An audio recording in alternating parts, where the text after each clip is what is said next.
All right. Hi, guys.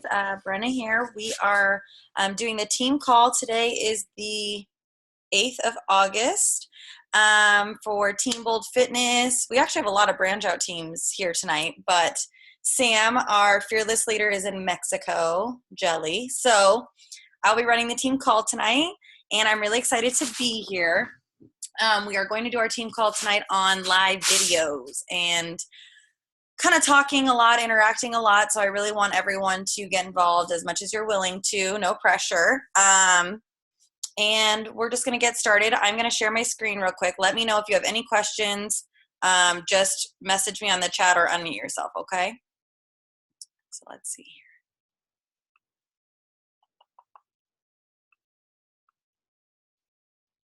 here. Okay. So the first, let's go to screen 2. Okay, guys. So, oh no, that's not, yeah.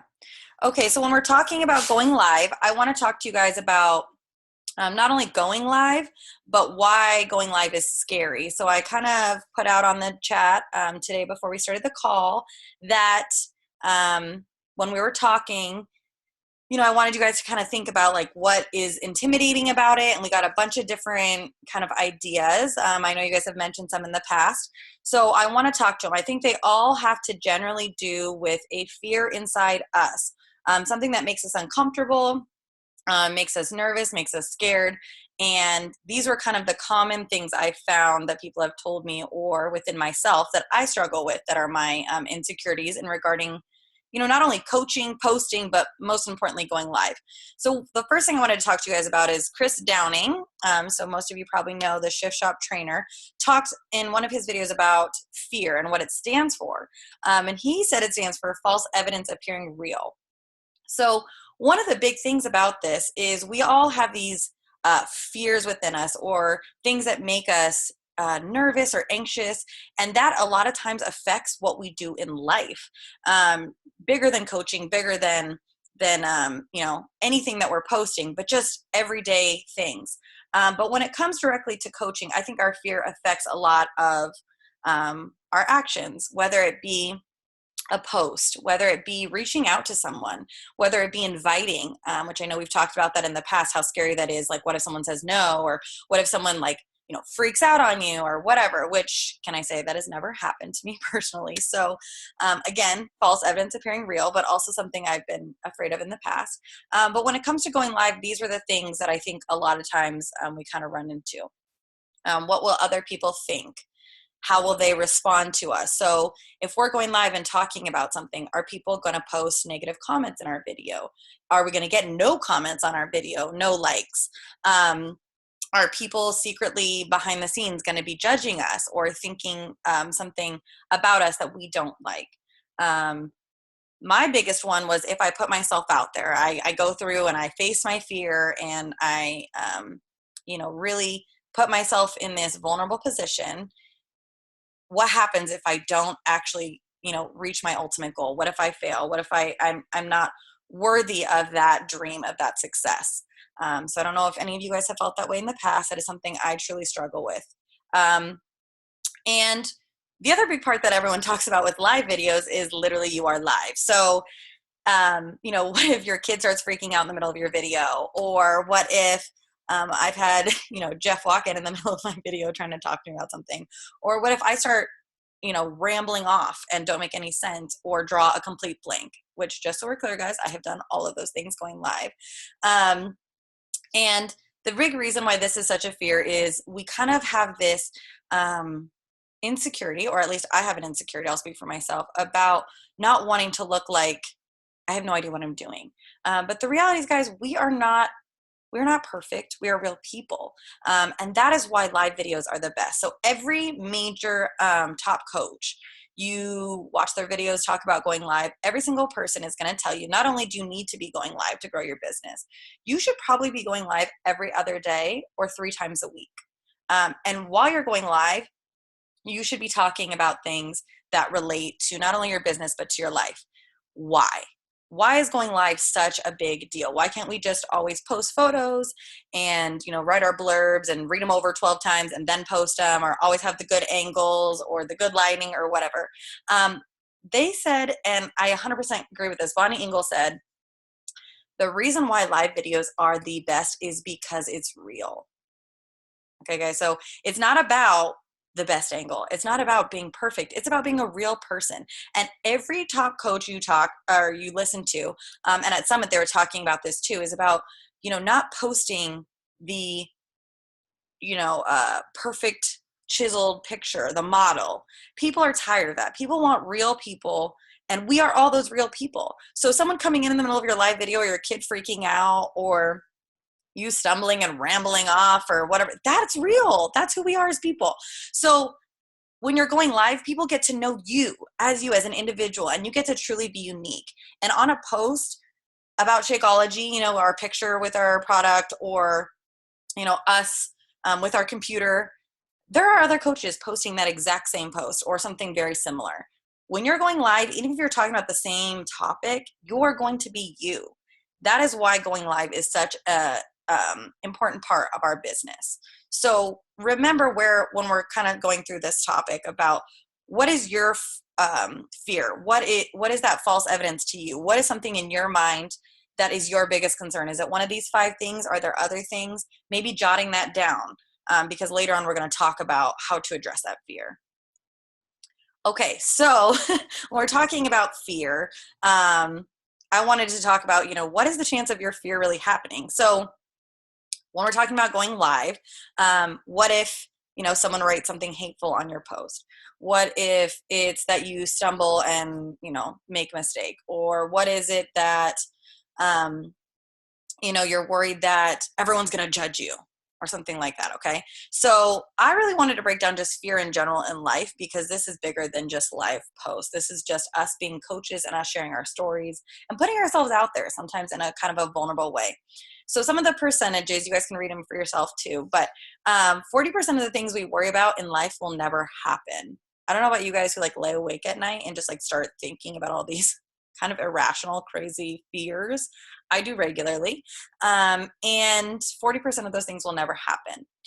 30% of our fears happen in the past, and we can't help them. There's something that maybe happened when we were a kid or whatever, but they're not going to change. They're not a fear that is relevant to today.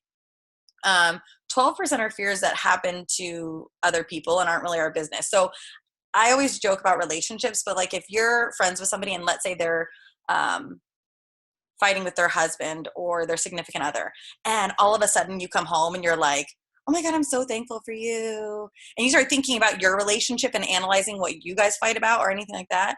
I don't know if anybody's ever done that, because I can't see your guys' faces right now. But that is something that is totally real. Or we hear about somebody who cheated on their significant other, or hear about somebody who went bankrupt, or someone who got robbed. And then immediately that becomes our fear. Oh my God, is someone going to break into my house? Those kind of things. 10% of our fears are about sickness. So sometimes, especially working in the hospital, I'm sure Kiara can relate to this, and Wesleyan, and any of you guys out there who work in the medical field, a lot of times we see a lot of really terrible things, a lot of people being sick on a regular basis. And so I think for me, this is probably a little bit of a higher percentage than most. But if you've ever had anyone in your life get really sick or have sickness affect them, then maybe that's something that you project onto yourself or onto your family or onto people around you. And then 8% are worth worrying about. Okay, so 92% of our fears have already happened or aren't even worth worrying about, guys. So this is the main whole point when it comes to live videos. I wanted to come to this last part, because this is fears in life. 92% of our fears are already happened, are not worth worrying about, or kind of are irrelevant. But when it comes to going live, what are you trying to accomplish, and what is the worst thing that can happen? So I was listening to some personal development about addressing fear.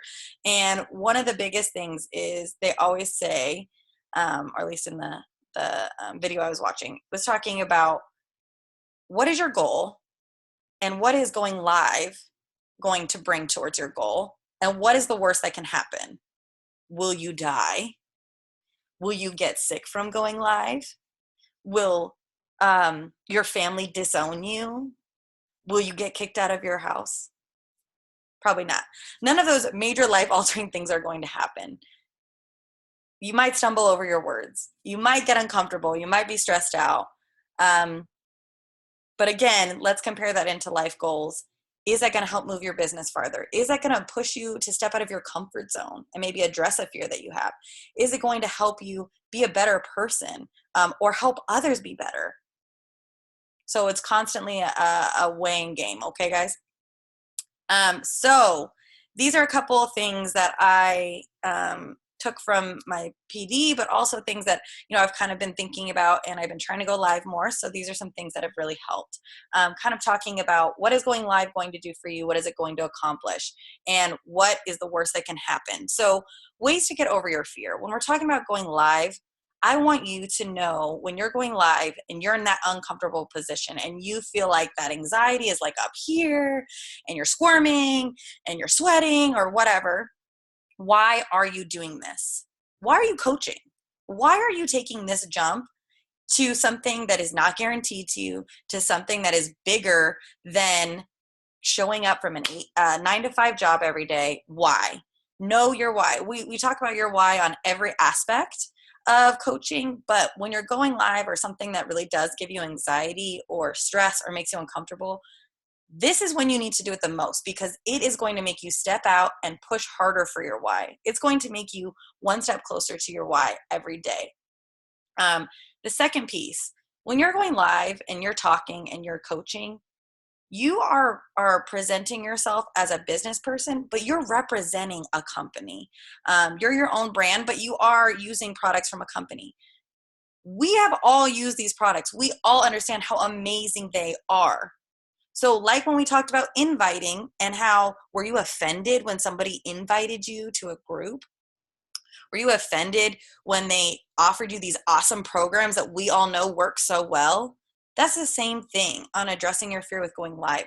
When you're maybe talking about coaching live, or you're talking about who you are or personal development you've pulled something from, all of this comes from your own personal business and from a company that you know is amazing. So why be uncomfortable talking about it? Why be uncomfortable presenting something that you know is phenomenal and works amazing? So keep that in mind, bring that confidence to the table when you're talking to people in general, but also on live videos. This is a big one. Going live about things you love and get you pumped. If you are not pumped about nutrition, if nutrition freaks you out, going live to talk about nutrition, especially the first couple times around, probably isn't the best bet. But if for you, personal development, you just get like so sucked in and love it and you just get so jacked on it, then do a live video on personal development. If working out for you is something that you're like, oh my God, these workouts, I just feel like I get this major burn in my legs and I love it and I feel like I can do this really well, then go live on your workouts. Pick things that you love and are part of this business that you that are your favorite. Also, you don't have to go live about stuff that's just about Beachbody. Going live about your life. Going live about things that are important to you or things that help you on a day-to-day. I did a live video on looking at yourself in the mirror and self-confidence, because that's something I've struggled with my entire life. Picking things that for you relate to who you are and again, make you unique, make you stand out. This is something I didn't do initially, and I definitely rambled more. Write out notes. They don't need to be like a paragraph long, but whenever you did a presentation, probably back in the day, you would put like little bullet points of things you wanted to touch on to help keep you kind of on track. Because especially on live videos, people can like or comment on your video. And if you're responding to their comments, it may cause you to lose track of your thoughts. So I definitely recommend writing down a couple little tidbits to kind of keep you going. This is the biggest one. Be you. Okay, so I know it's hard because when we're going live, it's like we're thinking, oh my God, all these people are watching me. I can see myself talking, which can be very nerve-wracking. Oh my gosh, I just messed up. That's not what I was trying to say. And then, overthinking things and then freezing. I've done that. But regardless, you're being you. So if you are a hot mess, I go live and I say, oh my God, guys, I'm such a hot mess. I don't even know what I was thinking. Or mom brain just took over. I just drew a total blank. Like, be who you are. Talk how you would talk. Don't feel like you need to be somebody else. Be you, and that's who people will fall in love with. And especially nowadays with how many posts are on Facebook, if you're going on live, people love to watch videos. They love to see your personality and you be quirky or you have fun. So have fun doing these videos. Don't make this something you have to do, but something you want to do. The last thing I heard from GoPro, a big way to have confidence, and not fake it till you make it, but kind of, exude that confidence, even if you're not fully confident, is to have good posture. I know it sounds like a weird thing, but when you're doing live video, set yourself up where you're not going to be holding the video, and your hand's going to get tired or you're going to get distracted. If you can help it, sometimes it just is going to happen. And have good posture, have a comfortable spot where you're not like fidgeting around, all of that good stuff, because it distracts from what you're trying to say. Okay, so then a couple of the things that I think are some really great ideas, and I'd love to talk to you guys about other ideas for live posts. These are some that I've personally done that I enjoy, and we've kind of talked about in the past. So personal development, inspiration. If you're reading a great book that's talking about self-love, and and I know that there are women or people or guys out there who don't have great self-love, and you just feel like so inspired by this awesome book and it speaks to you, why not give that same love and inspiration to someone else? And you can do that in a couple minutes on a live video. I have made meals on live videos, so that always gets entertaining, especially because I did it cooking on a stove and there was things popping and whatever. But people love that because they feel like they're getting a recipe and it's almost like a cooking show, or trying a new food item that is like a good healthy alternative. I'm a nutrition geek. Like, I love that stuff. So for me, I like to do live videos on healthy alternatives that I found. I love to do videos on how to know what you're supposed to be eating, when you're supposed to be eating it, why, because that's the stuff that I learned before I lost weight. Sam is an amazing person. If you guys have ever seen her live videos on her story, she is really great at being able to communicate her story in a live video and really inspire. When you're doing videos, the biggest thing that I think it was Chalene Johnson said, I listened to one of her speeches that she gave about stories, and she said stories, they actually are what, not sell, but they're actually what give people inspiration. And that's what in turn ends up, profiting for us as coaches. So when you're telling a story, you always want to have a positive outcome, is key. And you want to make sure that, it has a beginning, a middle, and an end. So I struggle with endings. So that's something I'm personally working on, like how to wrap it up. But the biggest thing she said is when you're telling it, tell it like you would tell to somebody who's a best friend, but not the play-by-play story. So, finding that happy medium, and make sure that at the end, you're really making your story come to a conclusion. So people understand like what they just heard and why you're sharing.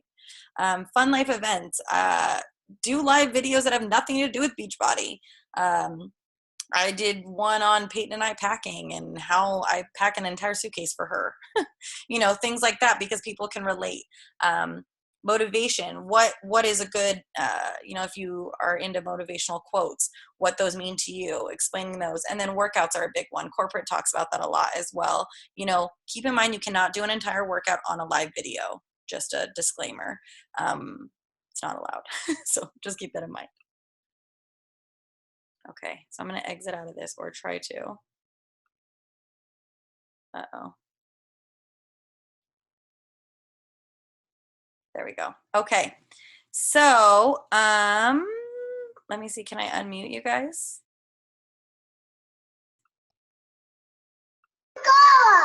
Ooh. Someone's awake. So I definitely want to get everybody involved. Sit down. Sit down. If you have like little kids running around, you're like, I just can't. Then I'll mute you back. Is that you, Kiara? Oh, wow. Actually, Chloe is not yelling. She's just, sit down, honey. Okay, so feel free, if you do have kids in the background, I just muted you for a second. Feel free to unmute yourself and answer questions or whatever, but just to make it a little easier. So what my goal was in regards to, how much time do I have? I always mess this up. Does anyone know? It's 9:25. Thank you, Danae. So my big goal for this was not only to talk about and see who would be willing to share what their fear is, but also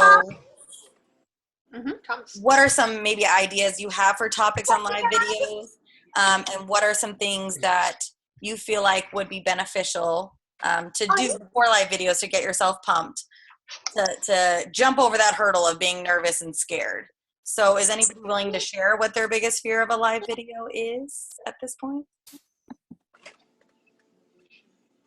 Crickets? For me, it's the fear of just like looking stupid. So my Looking big stupid? one. Who is that? I can't tell.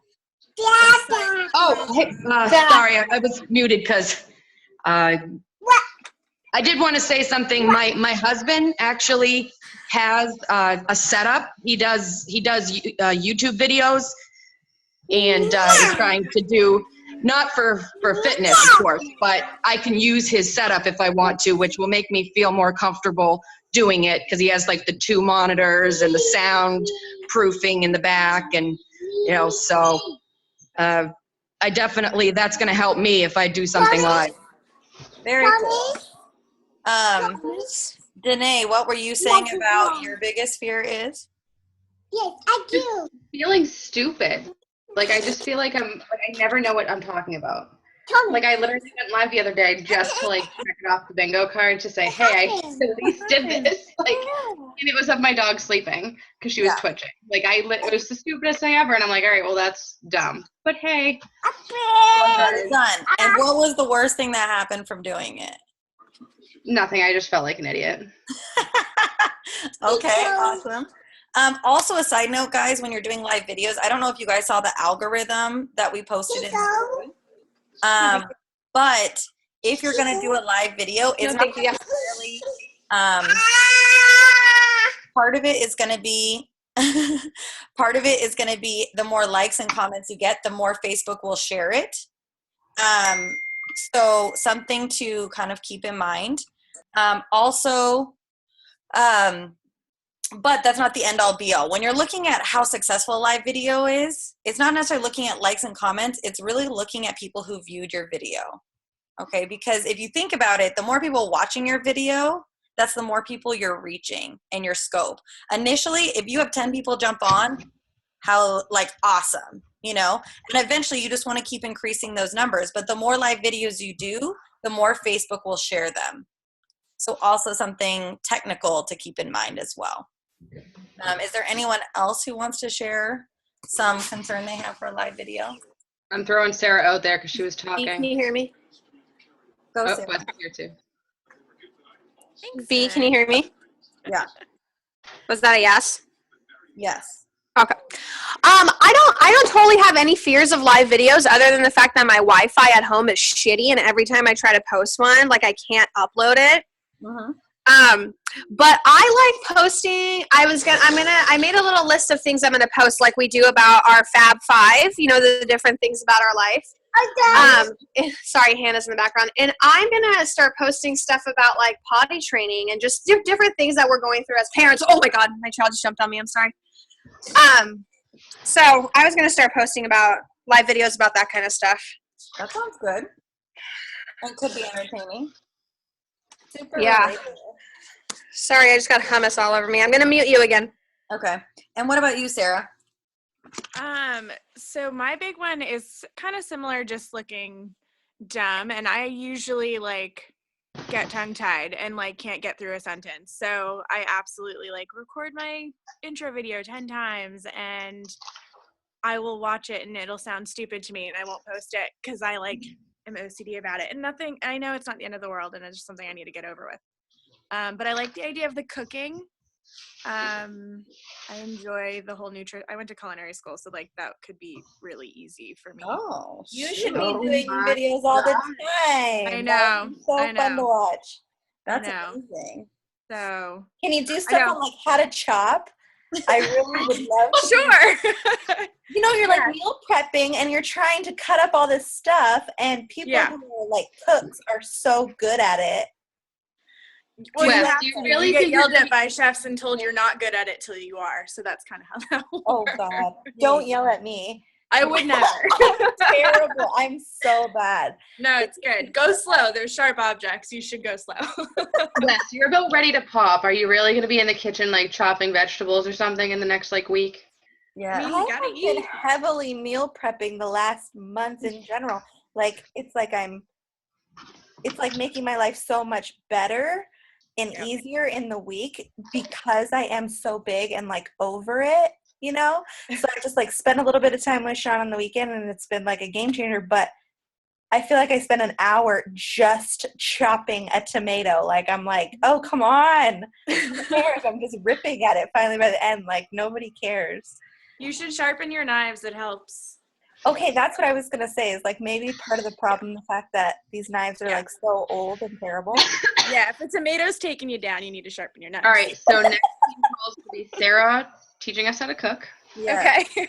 And Sarah, can I say, just like watching you talk and interact right now, going Yeah. live with that same sense of humor that you have right now in teaching, that's exactly the type of person that you are, and something that's unique about you as a coach that not everybody has, and something you should definitely appeal to. Because like Weston's saying, there's a lot of us who, I mean, I suck at, you know, like meal prep was something I learned how to do, and I still can't, I don't cut anything. I don't, you know, I just like, Yeah. if I can't do it in 5 seconds, it's not going to happen. So, but That's like right. people would totally keep coming back to your profile if you were like doing stuff and going like, here's a hot tip when you're doing your avocados, like here's how to make it easier, or like whatever. Like if you're just things that